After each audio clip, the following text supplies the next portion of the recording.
Hasło Ninja dedykowane jest do sportowych motocykli Kawasaki. Czy 500 zasługuje na to miano? Czy Ninja 500 potrafi w karate? Zobaczymy w tym odcinku. Oglądajcie.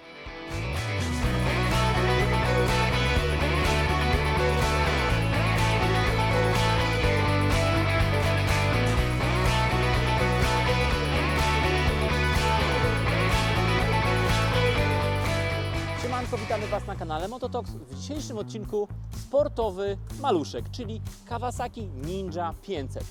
Dla kogo właściwie jest ten motocykl? Do czego służy? Sprawdzimy to dzisiaj. Zrobimy najpierw prezentację tego modelu, a później troszeczkę nim pojeździmy i zobaczymy, jak to zachowuje się w praktyce.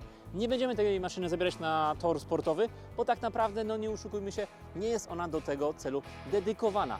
A dla kogo dedykowana jest ta maszyna? Słuchajcie, jeżeli chodzi o kategorię motocykli sportowych, nie ma co ukrywać, ona powoli gdzieś tam sobie umiera.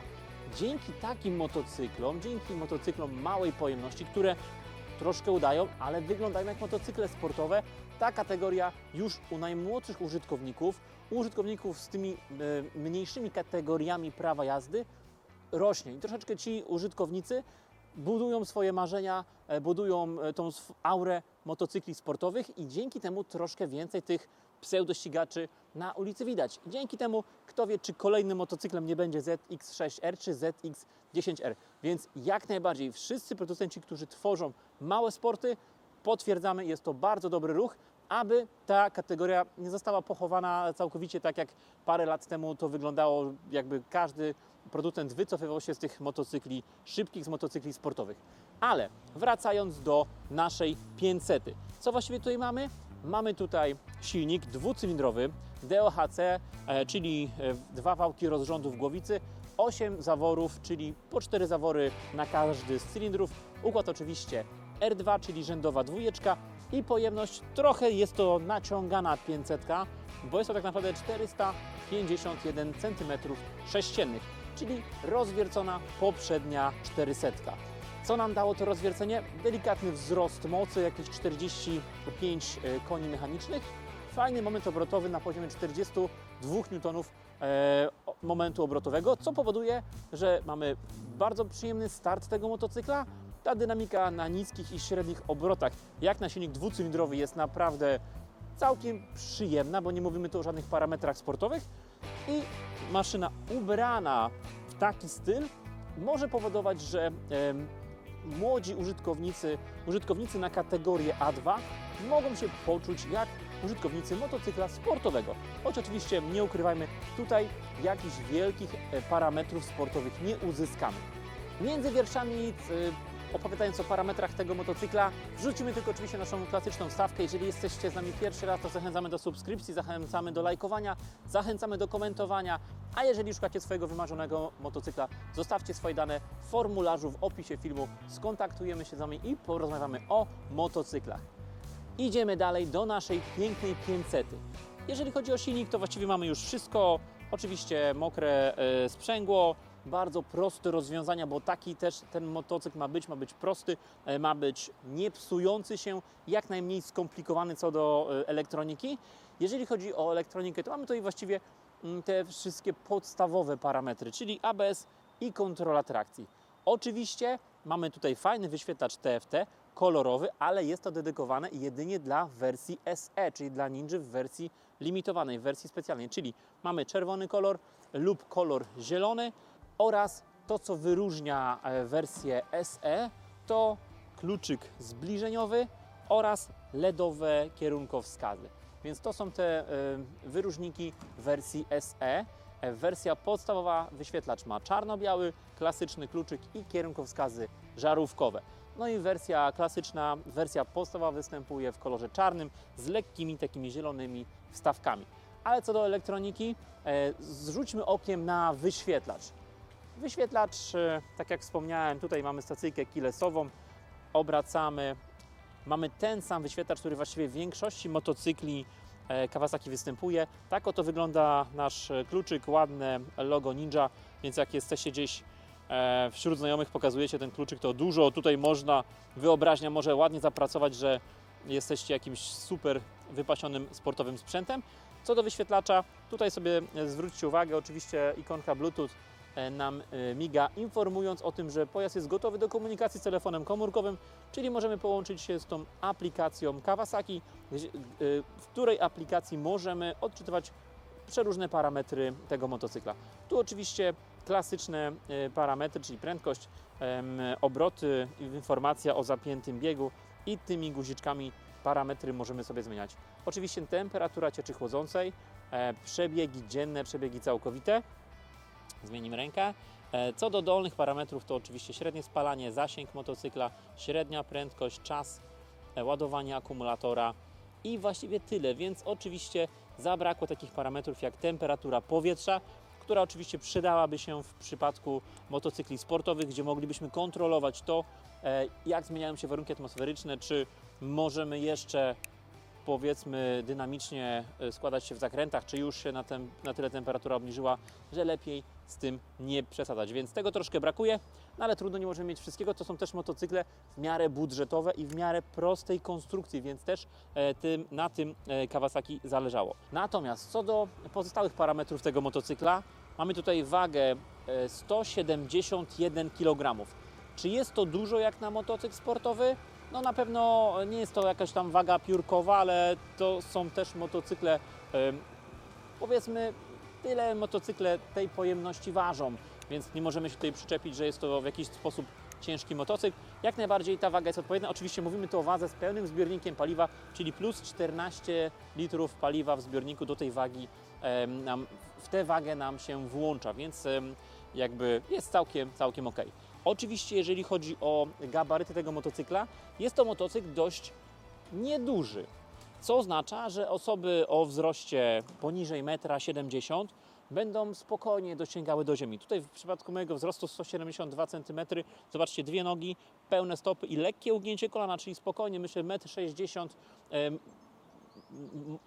nawet w okolicach 1,60 m użytkownik spokojnie będzie do ziemi dosięgał, więc jak najbardziej ten motocykl jest raczej dedykowany dla osób początkujących o niedużej postawie. Co do użytkowników wysokich, tu na pewno może być troszeczkę bardziej ciasno, co do zmieszczenia się w obrys zbiornika, czy co do zmieszczenia się, powiedzmy, z kierownicą, tutaj przy maksymalnym złożeniu i kontaktem z kolanami. Tutaj raczej użytkownicy powyżej 1,85 m będą na tym motocyklu mieli troszkę ciaśniej. No ale oczywiście to też jest tak pojazd dedykowany dla właśnie użytkowników jednak troszkę mniej postawnych. Co do zawieszenia, również klasyczne rozwiązania. Zawieszenie klasyczne, nie ma tutaj amortyzatora przedniego widelca upside down, tylko rozwiązania klasyczny przedni amortyzator bez żadnej regulacji. Co do hamulcy, też widać, że jest to proste rozwiązanie. Jedna tarcza hamulcowa, zaciski Nissin, więc spoko, ale tak naprawdę z motocyklem sportowym za dużo to wspólnego nie ma, więc trzeba pamiętać o tym, że jednak tutaj siła hamowania to raczej będzie spowalnianie niż jakieś tam sportowe parametry hamowania. Tylny amortyzator, który ma regulację napięcia wstępnego sprężyny i to tyle. Tak jak wspomniałem, i w przypadku przedniego Amora, i w przypadku tylnego Amora są to proste rozwiązania. Jak ten motocykl będzie się zachowywał na nierównościach przy szybszej, bardziej dynamicznej jeździe, sprawdzimy to w naszym teście drogowym, z którego relację wrzucimy Wam na końcu tego odcinka. Jeżeli chodzi o opony, oczywiście obie 17, z przodu 110, z tyłu 150, więc dość wąska tylna opona, ale nic nam więcej do tego motocykla do szczęścia nie potrzeba. Tak jak możecie sobie tutaj zwrócić uwagę, na tej naszej maszynie testowej mamy zamontowanego akrapa. Akrap jak zawsze wygląda bardzo ładnie, karbonowa końcówka i takie fajne zakończenie DB Killerem, który ma takie dwie charakterystyczne dupki, rurki, które, powiedzmy, dają znać o tym, że mamy tutaj dwa cylindry. Oczywiście dobrze jest to w jakiś tam sposób wydubać. Niestety przepisy tutaj i Akrapowicz, który musi działać zgodnie z literą prawa i norm emisji spalin, niestety, ale tutaj ma wymagania co do Euro 5+, dlatego ten DB Killer jest tutaj zamontowany i aby go usunąć, musimy rozwiercić karbon, znaleźć specjalną śrubkę, która jest zgrzana, zerwać zgrzew i wtedy ten DB Killer usunąć. więc na tym wydechu wydech będzie lżejszy od oryginału oraz będzie chodził troszkę bardziej basowo, co za chwilę Wam zaprezentujemy. Tak naprawdę tyle, jeżeli chodzi o ten motocykl. Oczywiście fajne jest to, że ta maszyna naprawdę wygląda jak maszyna sportowa. Zwróćcie sobie uwagę, że ten charakterystyczny przód Kawasaki zawsze się to ładnie nawiązuje z tym takim dziobem troszkę sportowym. Zwróćcie sobie uwagę, że i Ninja 650 i Kawasaki Versys mają ten styl zachowany. Te kocie oczy wyglądają naprawdę bardzo dobrze i od razu widać, że ten przód to Kawasaki i od razu każdemu użytkownikowi z Kawasaki się kojarzy. Bardzo ładna też tylna lampa. Tutaj w przypadku naszej 500 w wersji SE mamy nakładkę na tylne siedzenie i tylna lampa, która się świetnie komponuje z całością. I oczywiście, tak jak wspomniałem, wersja SE wyposażona w kierunkowskazy LEDowe. Słuchajcie, tyle jeżeli chodzi o prezentację motocykla. Całą resztę sprawdzimy w praktyce, czyli wsiadamy na maszynę i lecimy na zakręty. Zobaczymy, jak ta maszyna sobie radzi. No dobra. Kawasaki Ninja 500. Zobaczymy, jak te dwa cylindry jeżdżą i czy to w ogóle w jakikolwiek sposób może się nazywać ninją. Raczej spodziewam się, że tutaj będzie po prostu przyjemny miksio, który będzie się bardzo dobrze słuchał, a raczej bez wielkich sportowych emocji. No, silniczek oczywiście chodzi jak to dwa cylindry, czyli troszeczkę traktorkowo. Natomiast mimo tych dwóch cylindrów wkręca się na obroty bardzo przyjemnie, dość szybko. Co my tu mamy na wyświetlaczu? Wszystko właściwie z podstawowych informacji, co potrzeba.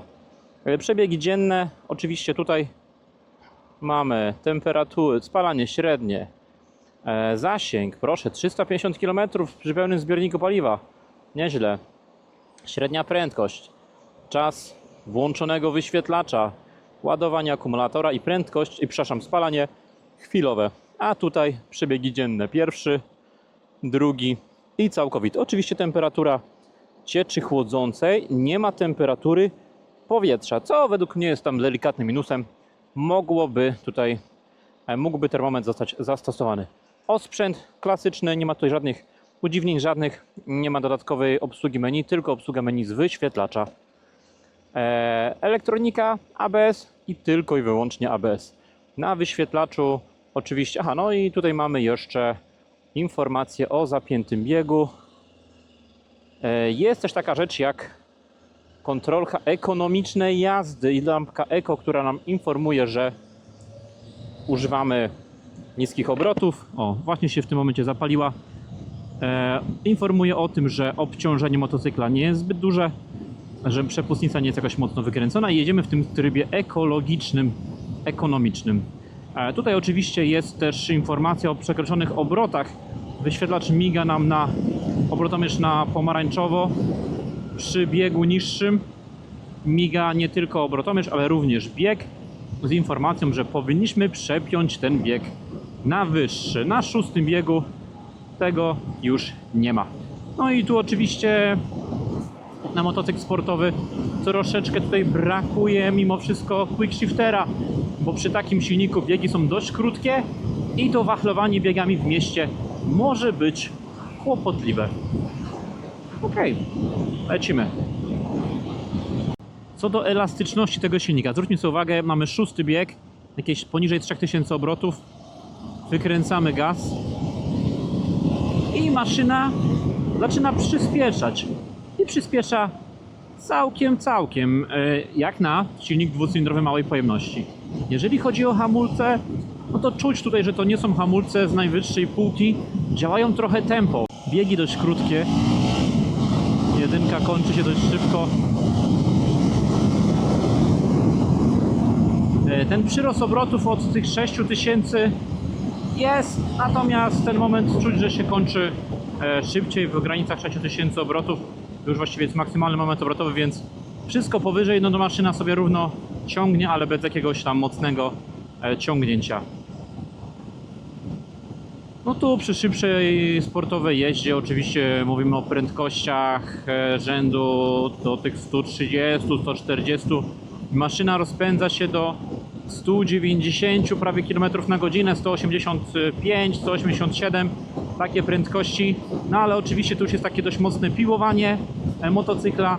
Najlepiej ona oczywiście zachowuje się przy prędkościach okolice 100. No wiadomo, na ciasnych kartingowych torach są to prędkości w zupełności wystarczające, tak żeby móc się świetnie bawić. Tu przy przyspieszaniu zdecydowanie czuć, że w tym zakresie obrotów od 3 do 6 on jest taki traktorkowy, ten silnik. Przy wyższych obrotach już jest znacznie lepiej, ta kultura pracy jest znacznie lepsza i maszyna żwawiej tutaj reaguje.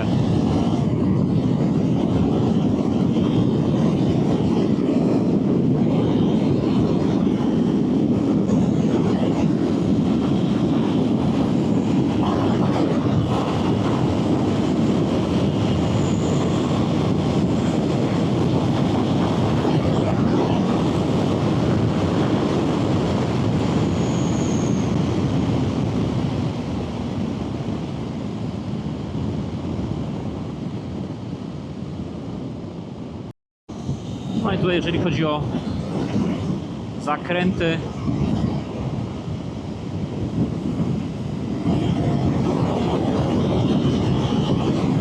no zdecydowanie przydałby się quick shifter, bo jednak to przepięcie biegów w tych wyższych prędkościach nie jest jakoś tam komfortowe, ale nie można mieć wszystkiego.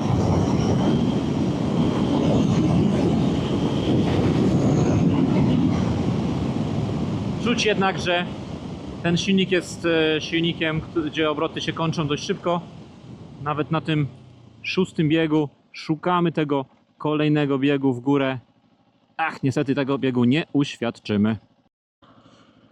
Słuchajcie, podsumowując, Kawasaki Ninja 500, tutaj wersję SE. Bardzo przyjemny motocykl na początek przygody z motocyklami. Jeżeli oczywiście zaczynasz, jest to twój pierwszy sprzęt, no to możesz się na tym motocyklu poczuć jak na motocyklu sportowym, ale robisz to w pełni kontrolowanie. Jest to pozycja bezpieczna, prędkości też, które jakoś mogą dać ci jakieś pewne emocje, ale są to jakby prędkości bezpieczne. Oczywiście motocykl najlepiej zachowuje się na takiej sekcji raczej szybkich i ciasnych zakrętów niż na jakichś długich łukach, bo tam po prostu jedziesz i tyle. A to przerzucanie z zakrętu w zakręt można robić dynamicznie, można robić szybko, no i wtedy się poczuć jak młodociany Rossi, który gdzieś tam tym motocyklem sportowo prowadzi. Więc na pewno kategoria A2, na pewno pierwszy motocykl. Ja myślę, że wprawić się, pojeździć, wybrać się na tor kartingowy, podkręcić troszeczkę tą technikę, pobawić się szybciej na zakrętach, spróbować zamknąć oponę, no i wtedy myśleć o większym motocyklu już z tym doświadczeniem, więc wydaje mi się, że świetna maszyna na początek, szczególnie, że nie kosztuje ogromnych pieniędzy i chyba nawet troszkę bardziej na co dzień niż powiedzmy R3 czy KTM Duke, przepraszam, KTM RC390, bo jednak bardzo mało wibracji i dużo, powiedzmy, że w miarę fajny komfort. To, co mnie tutaj delikatnie jakby wkurza, no to przy takich prędkościach okolicy 100 czuć te wibracje na podnóżkach, szczególnie na podnóżku lewym, no co pewnie się jakby odbywa przez wibracje przenoszone przez napęd na właśnie zębatkę, więc ten podnóżek lewy troszkę bardziej mrowi niż podnóżek prawy, więc tu na pewno trzeba pamiętać o dobrym serwisie, o smarowaniu łańcucha w tym motocyklu. Słuchajcie, no co, chyba tyle. Dziękujemy za oglądanie. Do następnego. Trzymajcie się, hej!